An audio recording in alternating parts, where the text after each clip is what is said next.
السلام عليكم ورحمة الله وبركاته. طلاب الصف الأول الإعدادي، الدرس الأولاني كان طاقة الوضع، والدرس الثاني هو طاقة الحركة في الفيزياء. ايه الفرق بين طاقة الوضع وطاقة الحركة؟ طبعا طاقة الوضع الدرس اللي فات كنا اتكلمنا عن ان اي جسم انا برفعه من على سطح الارض واحطه في مكان اعلى شوية هو بيكتسب طاقة اسمها طاقة وضع، وده نتيجة الشغل اللي انا بذلته عليه، لان الطاقة لا تفنى ولا تستحدث من العدم، ولكنها تتحول من صورة الى صورة اخرى. نفس الكلام هنا بالنسبة لطاقة الحركة، هي الطاقة اللي بتبقى أو مكتسبها الجسم بسبب الحركة اللي هو عملها. فطاقة الحركة هي الطاقة التي يكتسبها الجسم نتيجة حركته. الجسم طالما هو بيتحرك وبيتغير من حالته، ساعتها بقول عليه إن هو عنده طاقة حركة. وبيقول لي في الاول وانا برفع الكتاب من على الارض وحطيته على الرف، هنا انا اكسبته او خليته يحوش جواه طاقه وضع. الجسم لما زقيته وخليته يتحرك من على الرف ويرجع يقع مره اخرى الى الارض، هنا حول طاقه الوضع اللي متحوشه جواه الى طاقه حركه. فطاقه الوضع وطاقه الحركه بيبدلوا مع بعض. بيقول لي طاقة الحركة تعرفها هي الطاقة التي يكتسبها الجسم نتيجة حركته أو الشغل المبذول أثناء تحريك الجسم. الكتاب وهو بيقع من على الرف للأرض مرة أخرى، هو هنا عمل شغل أو بذل شغل، والشغل ده اللي عمله عشان يقع من فوق لتحت سميته طاقة حركة. بيقول لي ما معنى أن طاقة حركة الجسم تساوي 50 جول؟ أسئلة ما معنى أن دي أسئلة مهمة جدا وبتجيلي كتير، وإجابتها سهلة جدا جدا، لأن هي شبه أسئلة المصطلح العلمي. لا إما بيجيب لي العنوان وطالب مني التعريف، أو هو بيكتب لي التعريف وطالب مني أنا العنوان. بيقول لي ما معنى أن طاقة حركة جسم، فهو كتب لي العنوان فأنا هكتب له التعريف، هقول له أي أن الطاقة التي يكتسبها الجسم نتيجة حركته تساوي 50 جول. ممكن يعكس يقول لي ما معنى أن الطاقة التي يكتسبها الجسم نتيجة حركته بتساوي 50 جول، هقول له أي أن طاقة الحركة لهذا الجسم تساوي 50 جول. طيب بيقول لي ايه هي العوامل اللي بتأثر على طاقة الحركة؟ ايه الحاجة اللي تخلي طاقة حركة الجسم سريعة وقوية، وايه اللي تخلي طاقة حركته بطيئة وضعيفة؟ بيقول لي عندي حاجتين. اول حاجة كتلة الجسم. الجسم لو كتلته كبيرة او كبير ساعتها بلاقي طاقة حركته كبيرة وسريعة، ولو الجسم ده صغير بلاقي طاقة حركته ضعيفة. بيقول لي أنا عايز أعمل تجربة أشوف بيها تأثير كتلة الجسم على طاقة الحركة. هجيب مستوى منحني او مستوى مائل، وهجيب المستوى المائل ده واحطه قدامه دلو فارغ. الدلو الفارغ ده بيكون واقف او نايم زي ما احنا شايفين في الصوره كده، وبجيب كوره وبحطها على المستوى المائل. اول مره هجيب كوره صغيره، وتاني مره هجيب كوره كبيره، لان انا عايزه اختبر تاثير كتله الجسم على الحركه. فهجيب كوره كبيره وكتلتها كبيره، وكوره صغيره وكتلتها صغيره. لما احط الكوره الصغيره على المستوى المائل بلاقيها حركت الدلو الفارغ، بس حركة بسيطة أو ضعيفة أو صغيرة زي ما احنا شايفين كده في الصورة. ولما بجيب كرة كبيرة وأحطها على نفس المستوى المائل بلاقيها حركت الدلو الفارغ مسافة أكبر، فخلت الدلو يكتسب طاقة حركة أكبر. فهنا كلما زادت كتلة الجسم كلما زادت طاقة الحركة اللي بيكتسبها الجسم. طيب يجي يقول لي انا لو بصيت على التجربه اللي فاتت دي وعايز اعرف ايه المتغيرات اللي عندي. انا درست الحصه اللي فاتت ان نوع المتغيرات تغير ضابط، متغير ضابط وهو المتغير الثابت معايا طول التجربه، ومتغير مستقل وهي الحاجه اللي انا غيرتها بمزاجي عشان عايزه اختبرها، والمتغير التابع هو اللي جه ورايا او اللي اتغير ورايا. ايه المتغير الضابط اللي معايا ثابت طول التجربه؟ المستوى المائل في الحالتين هو كان نفس المستوى المائل انا ما غيرتوش، وكمان الدلو الفارغ برضو ده متغير ضابط، دلو فارغ هو نفسه معايا طول التجربة. طب ايه المتغير المستقل اللي انا اخترت اغيره بمزاجي؟ هو كتلة الكرة. يبقى المتغير المستقل هو كتلة الكرة. طب لما انا غيرت كتلة الكرة ايه اللي اتغير ورايا؟ ايه اللي اتغير بعديا؟ اتغيرت طاقة الحركة. فالمتغير التابع هنا هو طاقة حركة الكرة. طيب يجي يقول لي أنا استنتجت إيه؟ استنتجت أن زيادة كتلة الجسم المتحرك تؤدي إلى زيادة طاقة الحركة والعكس صحيح. طب تاني حاجة بتأثر على طاقة الحركة سرعة الجسم. كل ما الجسم يكون سريع كل ما طاقة حركته تكون أكبر. بيقول لي أنا عايز أعمل تجربة توضح لي الكلام ده، فهجيب مستوى مائل ومستوى مائل تاني بس ميله أكبر شوية، يعني المستوى ده منخفض والمستوى ده عالي. هجيب مستويين مائلين وهجيب نفس الكرة في كل تجربة. يعني أنا المرة دي مش عايزة أختبر الكتلة، أنا عايزة أختبر السرعة، فهخلي المستوى المائل متغير عشان يغير لي سرعة الجسم، ولكن الكتلة هي فهجيب نفس الكرة في كل مرة، وهجيب دلو فارغ وأحطه قدام المستوى المائل في كل مرة. لو حطيت الكرة على المستوى المائل القصير هلاقي سرعتها ضعيفة، ولو حطيت الكرة على المستوى المائل العالي هلاقي سرعتها كبيرة. ولما اختبر سرعة الكرة في كل مرة هلاقي السرعة الضعيفة عملت طاقة حركة صغيرة والدلو الفارغ اتحرك حركة صغيرة، لكن لما حطيت الكرة على مستوى مائل عالي كانت سرعتها كبيرة، فالسرعة الكبيرة خلت الكرة تكتسب طاقة حركة أكبر. طب عشان أشوف المتغيرات اللي عندي في التجربة التانية إيه هي؟ المتغير الضابط هو المتغير الثابت معايا طول التجربة. طب مين هنا كان ثابت معايا طول التجربة؟ الدلو الفارغ ثابت معايا طول التجربة، هو نفس الدلو، وكمان الكرة هي نفس الكرة بنفس الحجم والكتلة ثابتة معايا طول التجربة. فده كده المتغيرات الضابطة أو المتغير الضابط. طب ايه هو المتغير المستقل اللي انا اخترته عشان اختبره؟ المتغير المستقل هنا هو المستوى المائل، مرة خليته عالي ومرة خليته منخفض. طب وعندي كمان المتغير التابع اللي اتغير ورايا او جه بعديه. مين اللي اتغير ورايا؟ طاقة حركة الكرة. لما غيرت المستوى المائل اتغيرت السرعة بتاعتها فتغيرت طاقة الحركة بتاعتها، فبالتالي المتغير التابع في التجربة دي هي طاقة حركة الكرة. طيب يجي يقول لي يتضح من النشاطين السابقين أن الأجسام المتحركة عندها طاقة حركة بتتوقف مقدارها على عاملين. إيه العاملين اللي بيأثروا على طاقة الحركة؟ كتلة الجسم، والكتلة رمزها M ووحدة قياسها كيلو جرام. يبقى أول حاجة كتلة الجسم رمزها M وحدة قياسها كيلو جرام. تاني حاجة سرعة الجسم والسرعة رمزها V ووحدة قياسها متر لكل ثانية. يبقى تاني حاجة بتأثر هي سرعة الجسم رمزها V ووحدة قياسها متر لكل ثانية. بيقول لي علشان أحسب طاقة الحركة بحط لها قانون زي ما أنا حطيت قانون لطاقة الوضع. الحصة اللي فاتت اتكلمنا عن طاقة الوضع وقلنا أن طاقة الوضع بتساوي وزن الجسم في الارتفاع، والحاجتين اللي بيأثروا على طاقة الوضع هما وزن الجسم وارتفاع الجسم عن سطح الأرض. نفس الكلام هنا بالنسبة لطاقة الحركة، هي كمان ليها قانون. طاقة الحركة بتتأثر بكتلة الجسم وسرعته. فالقانون بتاعي بيقول لي طاقة الحركة اللي هي رمزها كي بتساوي نص الكتلة في مربع السرعة. يبقى قانون طاقة الحركة بيساوي نص كتلة الجسم في السرعة تربيع. يقول لي ما معنى أن طاقة حركة جسم بتساوي زيرو؟ امتى اقول ان طاقة الحركة دي بتساوي صفر؟ عندما يكون الجسم في حالة سكون. لما الجسم يبقى ساكن ساعتها بقول ان طاقة حركته بتساوي صفر. طب انا عايز احسب طاقة الحركة، احسبها ازاي؟ بيقول لي طاقة الحركة بتساوي نص الكتلة في مربع السرعة، فاقدر احط المثلث بالشكل ده واحسب طاقة الحركة اهي واضرب نص الكتلة في السرعة تربيع. طب لو انا عايز احسب الكتلة، بصوا انا ممكن اعمل مربع بالشكل ده مستطيل كده،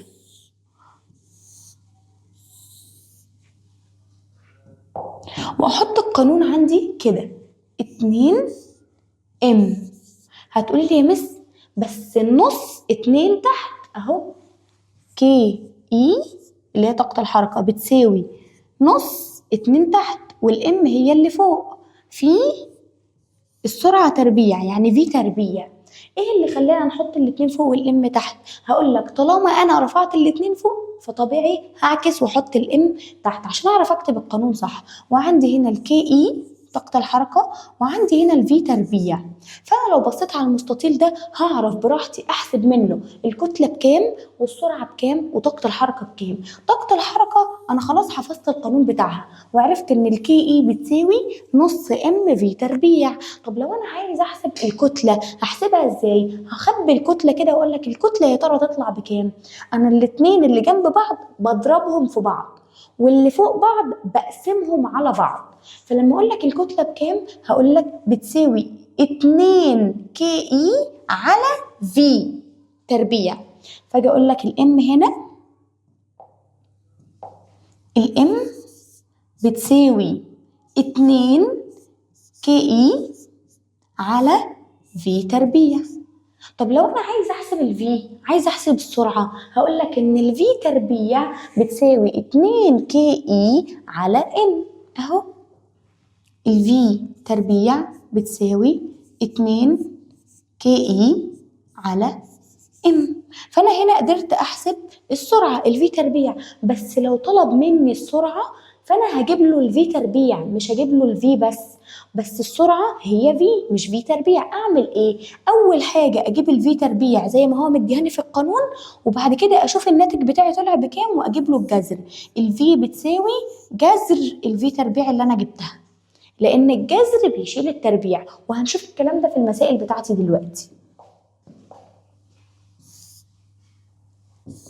اهو قال لي احسب كتلة جسم طاقة حركته 48 جول وسرعته 4 متر لكل ثانية. فهو اداني الكي اي واداني السرعة، بس هو محتاج الكتلة، وانا عارف ان الكتلة 2 كي اي على ام. اهو 2 في طاقة الحركة على في تربيع على السرعة تربيع. فراح انا حاطة ومعوضة الارقام بتاعتي دي واحط الناتج بتاعي عادي جدا.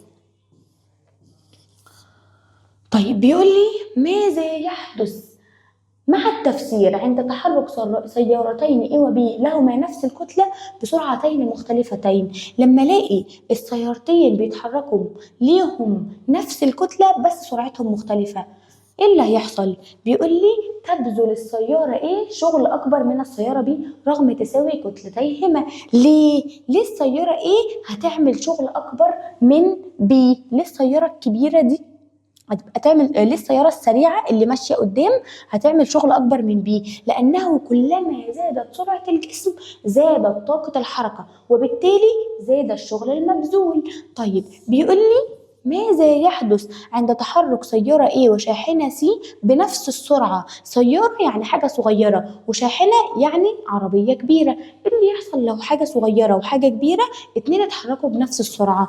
بيقول لي تبذل الشاحنة C شغل أكبر من السيارة رغم تساوي سرعتيهما. طب ليه الشاحنة هتعمل شغل كبير أكبر من السيارة؟ لأنه كلما زادت كتلة الجسم زادت طاقة حركة الجسم، وبالتالي زاد الشغل المبذول عليه.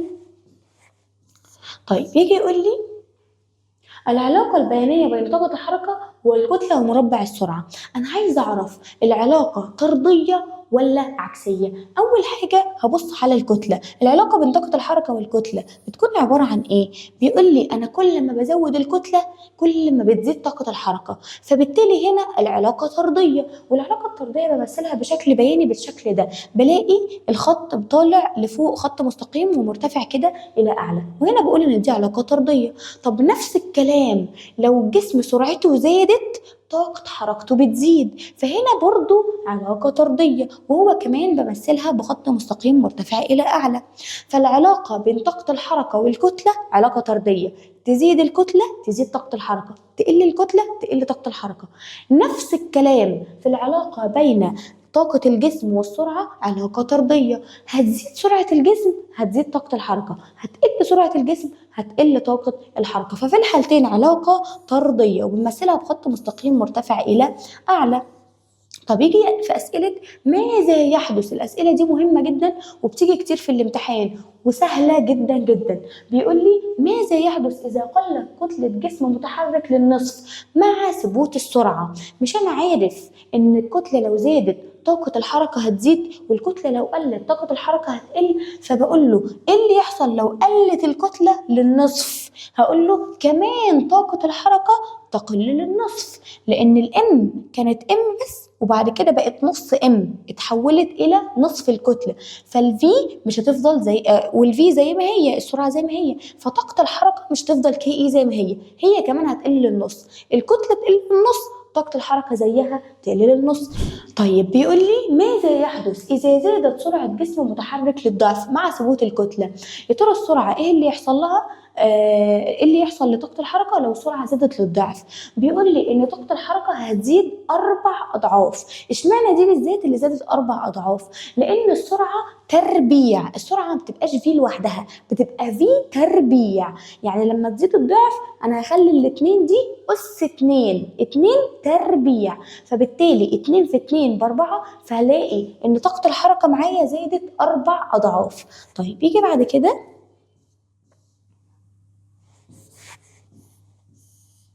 عايزني اقارن بين طاقة الوضع وطاقة الحركة، ويقول لي ايه الفرق بين الاتنين. اول حاجة بيقارن لي بالتعريف. طاقة الوضع انا عارف ان هي الطاقة المختزنة في الجسم نتيجة الشغل المبذول عليه، لكن طاقة الحركة هي الطاقة التي يكتسبها الجسم بسبب حركته او نتيجة حركته. طب ايه العوامل اللي بتأثر في طاقة الوضع؟ طاقة الوضع بتأثر فيها وزن الجسم اللي انا رفعته من على الارض، وارتفاع الجسم من على سطح الارض، يا ترى رفعته لحته قريبه ولا رفعته لحته بعيده فوق. طب ايه العوامل اللي بتاثر على طاقه الحركه؟ حاجتين، كتله الجسم يا ترى كبير ولا صغير، وسرعه الجسم يا ترى سريع ولا بطيء. طب العلاقه الرياضيه اللي بتوضح طاقه الوضع، بيقول لي ان البي اي بتساوي دبليو في اتش. البي اي هي طاقة الوضع، والدبليو هي الوزن، والاتش هي الارتفاع. وانا عارف ودرست قبل كده ان الوزن بيساوي الكتلة في عجلة الجاذبية، فانا هقول له ان البي اي بتساوي دبليو في اتش اللي هو الوزن في الارتفاع، او اشيل الوزن واحط بداله ام في جي. ام اللي هي الكتله، وجي عجله الجاذبيه، يبقى بنزل الاتش زي ما هي واشيل الوزن واحط بداله ام كتله في عجله جاذبيه جي. طيب العلاقة الرياضية اللي بتوضح طاقة الحركة، بيقول لي إن الكي إي بتساوي نص إم في تربيع. الكي إي هي طاقة الحركة، نص إم يعني نص الكتلة، في تربيع يعني السرعة تربيع. وبيقول لي إن طاقة الوضع وحدة قياسها جول، وطاقة الحركة هي كمان وحدة قياسها جول. أي طاقة عموما أو شغل بيكون وحدة قياسهم الجول. طب بيقول لي ممكن استبدل الجول واحط بداله ايه؟ مش انا عندي طاقة الوضع بتساوي الوزن في الارتفاع، وانا عارف ان الوزن بيكون وحدة قياسه كيلو جرام في نيوتن. فانا ممكن اقول له ان طاقة الوضع ممكن احط بدل الجول اقول كيلو جرام في نيوتن في متر. ليه في متر؟ عشان انا عندي ارتفاع. طاقة الوضع بتساوي الوزن في الارتفاع، أو بتساوي الكتلة في عجلة الجاذبية في الارتفاع. فأنا ممكن أشيل الجول وأحط بدلها كيلو جرام في نيوتن في متر. طب عندي هنا الجول ممكن استبدلها واحط بدلها كيلو جرام في السرعة اللي هي متر لكل ثانية، واحط عليهم تربيع.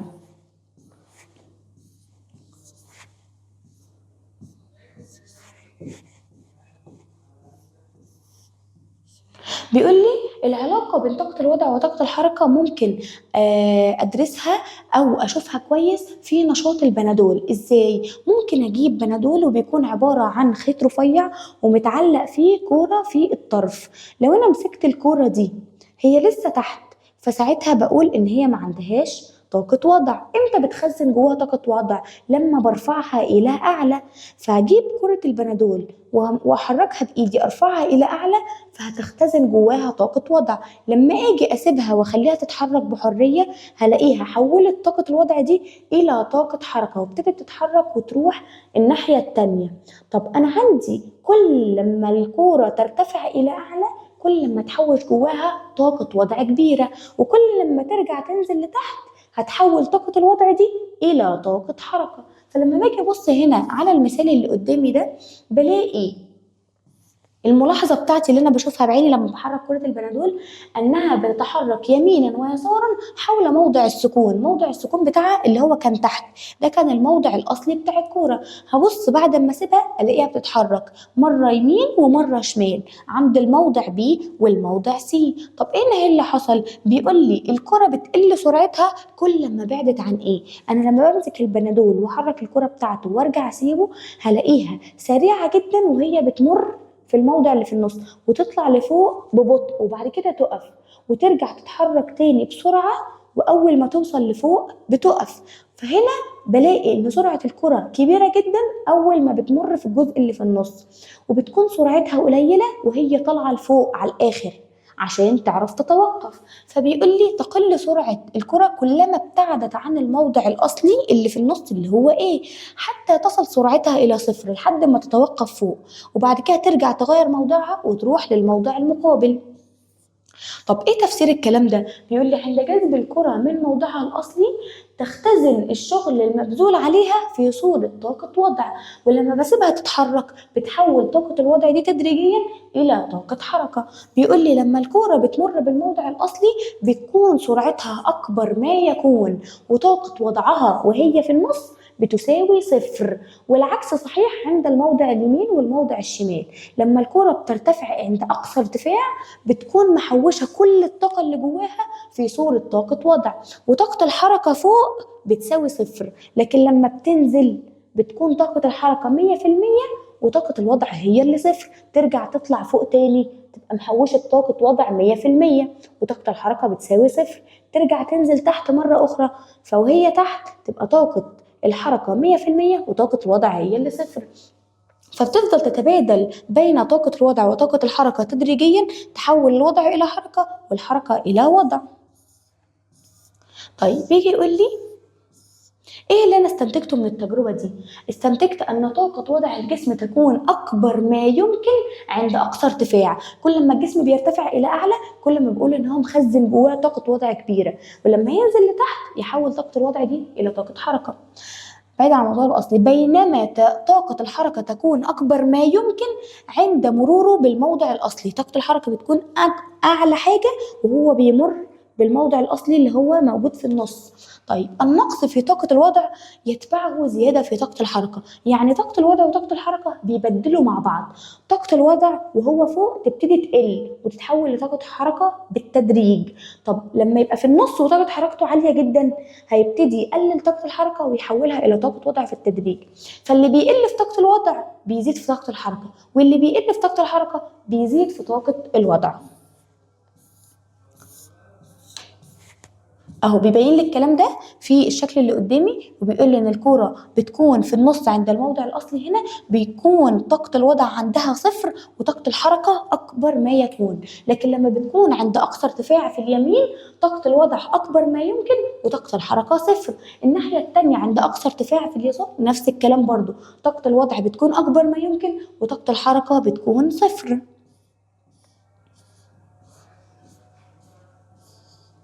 طيب استنتجنا ايه بقى من الكلام ده؟ استنتجنا ان انا عندي طاقة الوضع وطاقة الحركة بيتبادلوا مع بعض، ولما باجي ابص على الكورة او البنادول او الجسم اللي انا كنت بعمل عليه التجربة ده هلاقي ان الطاقة اللي جوه الجسم مش وضع بس ومش حركة بس، بيكون الاتنين متبادلين مع بعض، فساعتها بقول ان الطاقة اللي موجودة جوه الجسم دي مش طاقة وضع ومش طاقة حركة، بقول عليها الطاقة الميكانيكية للجسم. وهنا الطاقة الميكانيكية هي مجموع طاقتي الوضع والحركة لأي جسم متحرك، فبجيب طاقة الوضع وبجيب طاقة الحركة واجمعهم الاتنين مع بعض في علاقة واحدة واقول عليهم الاتنين مع بعض اسمهم الطاقة الميكانيكية، لأن مجموع طاقتي الوضع والحركة عند أي جسم بتساوي مقدار ثابت اسمه الطاقة الميكانيكية. يجي يقول لي ما معنى أن، واحنا قلنا أن السؤال ده مهم، ما معنى أن الطاقة الميكانيكية لجسم متحرك بتساوي 100 جول؟ أي أن مجموع طاقتي الوضع والحركة لهذا الجسم يساوي 100 جول. هو قال لي ما معنى أن الطاقة الميكانيكية، هو اداني العنوان، فأنا هروح قايله له التعريف أقول له أي أن مجموع طاقتي الوضع والحركة بتساوي 100 جول، والعكس صحيح، ممكن يقول لي ما معنى ان مجموع طاقتي الوضع والحركه بتساوي 100 جول، هروح انا قايله له اي ان الطاقه الميكانيكيه لهذا الجسم تساوي 100 جول، وراح حاطط لي القانون اهو قدامي، وراح حاطط لي قانون الطاقة الميكانيكية في علاقة رياضية اهو، وقال لي الطاقة الميكانيكية بتساوي طاقة الوضع زائد طاقة الحركة.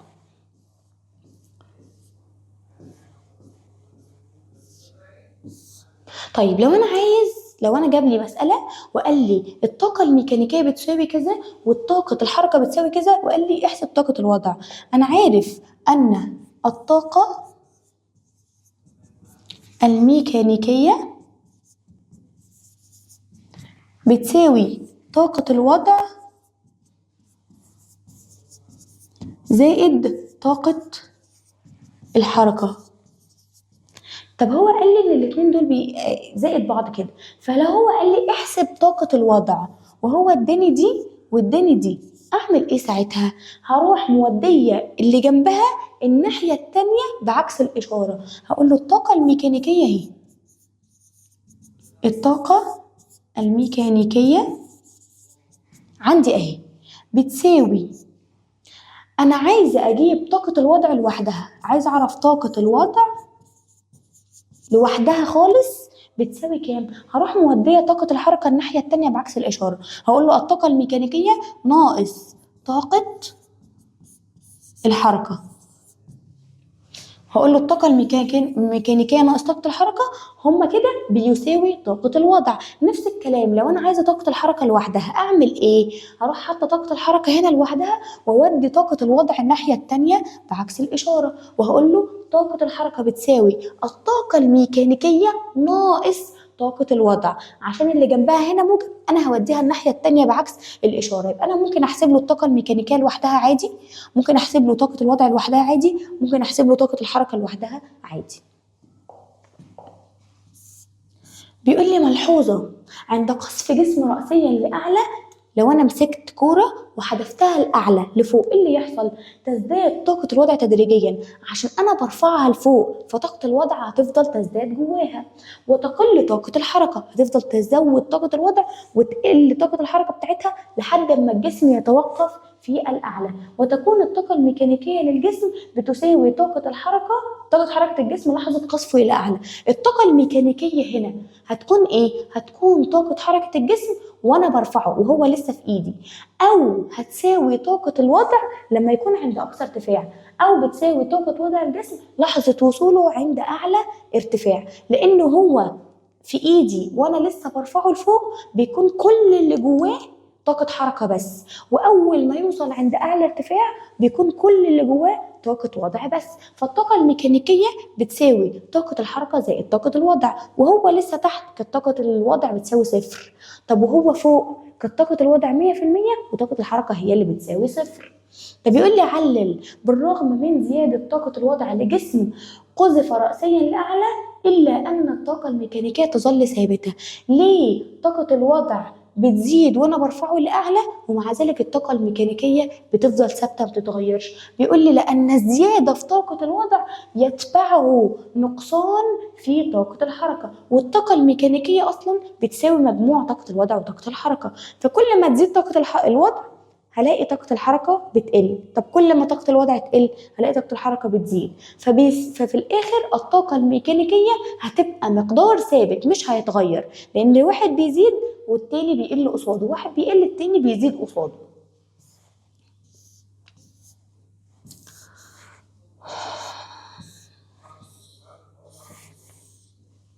طيب بيجي يقول لي عايزين ناخد مثال على الكلام ده، الاشكال المقابله تمثل طاقه الوضع، الاشكال دي بتمثل طاقه وضع الجسم معين وطاقه الحركه لكل بنادول اثناء الحركه. بيقول لي ان انا عندي هنا بنادول طاقه وضعه البي اي قد طاقه الحركه الكي اي، وعندي الناحيه الثانيه في الشكل اكس طاقة الوضع كبيرة جدا وطاقة الحركة بتساوي صفر، لكن في الشكل واي البي اي طاقة الوضع صفر والكي اي طاقة الحركة كبيرة جدا. أي الأشكال يعبر عن موضع الكرة عند لحظة وصول الكرة إلى الموضع الأصلي. احنا قلنا إن الكرة وهي بتمر في الموضع الأصلي في النص بتكون طاقة حركتها أكبر ما يكون وطاقة الوضع بتساوي صفر، فالشكل رقم واي هو اللي بيعبر عن مرور الكرة في الموضع الأصلي. طب تاني حاجة منتصف المسافة بين الموضع الأصلي وأقصى ارتفاع، وهو ماشي من هنا لحد أعلى ارتفاع بيقابل مسافة في النص من هنا لهنا، المسافة اللي في النص أهي، بيكون ساعتها وهو هنا طاقة الوضع قد طاقة الحركة بالظبط. فالشكل دبليو هو اللي بيمثل مرور الجسم بنصف المسافة بين الموضع الأصلي وأقصى ارتفاع. طب بيقول لي أقصى ارتفاع تصل إليه الكرة. لما الكرة بتاعت البنادول وصلت عند أقصى ارتفاع كانت طاقة حركتها أكبر ما يكون، كانت طاقة الوضع بتاعتها أكبر ما يكون، وطاقة حركتها بتساوي صفر. فالشكل رقم إكس هو اللي بيعبر عن مرور الكرة بأقصى ارتفاع، لأن طاقة الوضع أهي كبيرة جدا وطاقة الحركة بتساوي صفر. طب يجي يقول لي في الشكل المقابل سقط جسم كتلته 5 كيلو جرام من النقطة A إلى سطح الأرض. الجسم ده كان 5 كيلو، سقط من فوق من النقطة A لحد ما وصل إلى سطح الأرض. احسب سرعة الجسم عند النقطة B. أنا عايز أعرف وهو هنا في الجزء ده بالظبط كانت سرعته قد إيه. بيقول لي الجسم ده وهو عند أقصى ارتفاع كانت طاقة الوضع بتاعته بتساوي الكتلة في عجلة الجاذبية في الارتفاع، وهو فوق عند أعلى نقطة اللي هي إيه؟ الكتلة بتاعت الجسم المفروض قال لي إن هي 5 كيلو جرام، يعني 5، وعجلة الجاذبية 10. عجلة الجاذبية مقدار ثابت بيساوي 10، أنا عارفه من زمان. طب والارتفاع كان ال3 متر دول زائد ال9 متر دول على بعض، فبالتالي طاقة الوضع اللي هي الكتلة في عجلة الجاذبية في الارتفاع طلعت معايا في الآخر ب 600 جول. طب أنا عايزة أعرف طاقة الوضع بتاعة الجسم عند النقطة دي هتساوي كام؟ بيقول لي طاقة الوضع بتساوي 5 في 10 في 9. ليه؟ لأن هي كتلتها أصلا ب5 ثابتة، وعجلة الجاذبية ب10 ثابتة برضو، لكن الارتفاع هو اللي اختلف، بدل ما كان 3 زائد 9 لا ارتفاعها من عند النقطة دي كان 9 متر بس. فالإجابة هنا هتكون 450 جول. يبقى طاقة الكرة عند النقطة دي بتساوي 450 جول.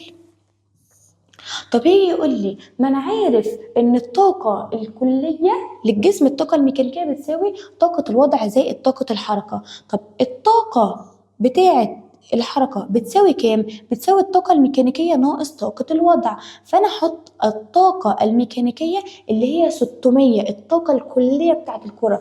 طب ليه حطيت الطاقة الميكانيكية ب600 وأنا أصلا يا مس ما حسبتهاش؟ هقول لك أنا عارف إن الطاقة الميكانيكية للجسم بتساوي طاقة الوضع لو الجسم عند أعلى ارتفاع، والطاقة الميكانيكية هتساوي طاقة الحركة لو الجسم عند نقطة التحرك بتاعته تحت. فهنا قال لي إن طاقة الوضع عند أعلى ارتفاع بتساوي 600 جول، فالطاقة الميكانيكية كلها هتبقى 600 لأن طاقة الحركة هنا بتساوي صفر، ف600 زائد صفر هتبقى برضو ب600. قال لي أنا خلاص عارف إن الطاقة الكلية الطاقة الميكانيكية بتساوي 600 جول، وطاقة الوضع في الحتة دي هتبقى 450 جول اللي هي بي. فهجيب طاقة الحركة ازاي؟ هنقص الاتنين من بعض هيطلع لي طاقة الحركة ب150 جول. طب أنا عارف إن طاقة الحركة بتساوي نص الكتلة في مربع السرعة.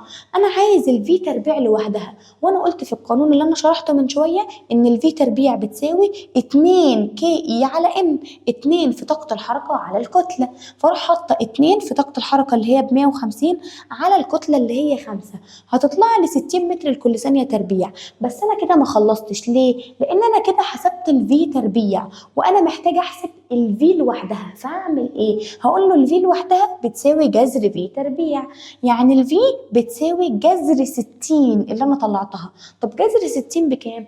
ب7.75 متر لكل ثانية. يبقى السرعة بتاعت الجسم عند النقطة بي بتساوي 7.75 متر لكل ثانية.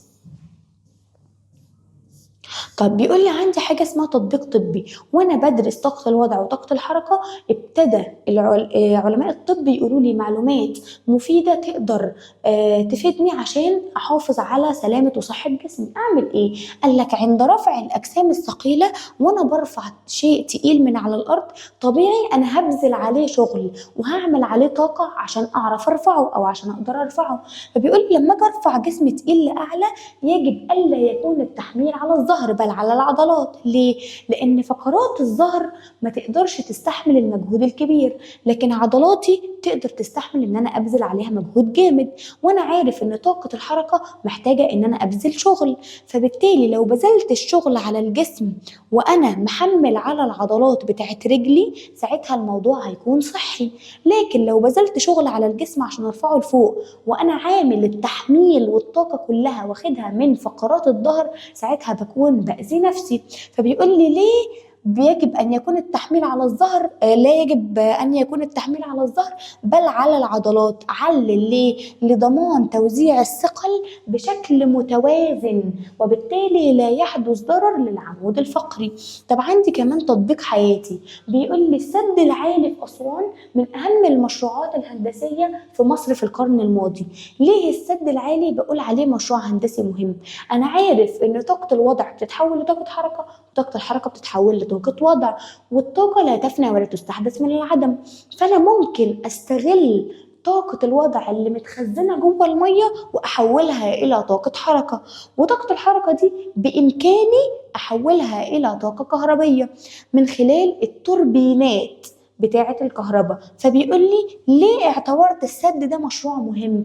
عشان بستغل طاقة المية في توليد الكهرباء. ازاي بخلي المية تولد لي كهرباء؟ المية اللي متخزنة في السد العالي فوق بتكون مخزنة فيها طاقة وضع، لان انا عارف ان الاجسام المرتفعة الى اعلى بتكون مخزنة جواها طاقة وضع. فلما افتح السد واخلي المية تنزل لاسفل، بتحول طاقة الوضع اللي جواها الى طاقة حركة. فانا بستغل طاقة الحركة بتاعت المية دي واخليها تشغل او تدور التوربينات، والتوربينات دي هتحول حركة المية إلى طاقة كهربائية. طيب عندي حاجة اسمها كرة الهدم. ايه كرة الهدم دي؟ بيقول لي انا بستخدم كرة كبيرة جدا جدا وضخمة وبرفعها في مكان عالي، وبخلي الكرة دي لما ترتفع في مكان عالي بتحوش جواها طاقة وضع، واول ما اسيبها هتحول طاقة الوضع الى طاقة حركة، والحركة بتاعت الكرة الضخمة هتنتقل الى المبنى فتقدر تهده بسهولة. فبيقول لي ايه فكرة عملها؟ بتحول طاقة الوضع المختزنة في الكرة الثقيلة المعلقة عند ارتفاع عند تحريرها الى طاقه حركه، بتحول طاقه الوضع اللي في الكوره الى طاقه حركه، وتنتقل هذه الطاقه الى المبنى عند الاصطدام بالكره، فبالتالي تتسبب في هدمه. دي اسمها كرة الهدم. طيب يجي يقول لي هحل أسئلة على الكلام ده. بيقول لي اكتب المصطلح العلمي. الطاقة التي يكتسبها الجسم نتيجة حركته دي اسمها طاقة الحركة. طب الشغل المبذول في تحريك جسم، الشغل اللي أنا بقوم بيه عشان أحرك جسم برضو اسمها طاقة حركة. طب حاصل ضرب نص الكتلة في مربع السرعة، ده برضو تعريف طاقة الحركة. بيقول لي أكمل. الثمرة الموجودة فوق غصن الشجرة بتختزن طاقة ايه؟ طالما موجودة فوق متعلقة يبقى جواها طاقة وضع، تتحول إلى طاقة ايه عند سقوطها؟ بتتحول إلى طاقة حركة. طب تزداد طاقة حركة الجسم بزيادة أي من ايه وايه؟ طاقة الحركة هتزيد بزيادة الكتلة أو بزيادة السرعة، عشان دول العاملين اللي بيأثروا على طاقة الحركة.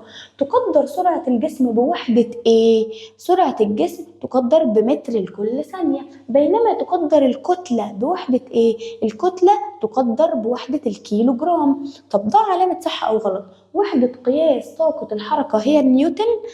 لا، وحدة قياس طاقة هي الجول. وحدة قياس طاقة الوضع جول، وحدة قياس طاقة الحركة جول، وحدة قياس الشغل كمان جول. طب تزداد طاقة حركة جسم بزيادة كتلته ونقص سرعته؟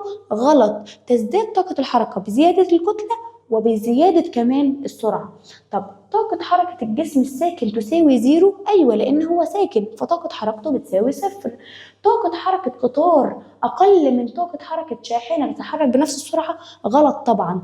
طاقة حركة القطار أكبر من طاقة حركة الشاحنة، لأن القطار كتلته كبيرة فطاقة حركته هتكون أكبر. تزداد طاقة حركة جسم للضعف عند زيادة السرعة للضعف؟ لأ، طاقة الحركة هتزيد 4 أضعاف لو السرعة زادت للضعف، عشان السرعة مش في لوحدها، دي في تربيع. وكده نكون خلصنا، وإن شاء الله تكون فهمت الدرس. حد عنده أي سؤال يقدر يكتبه لي في الكومنتات. السلام عليكم ورحمة الله وبركاته.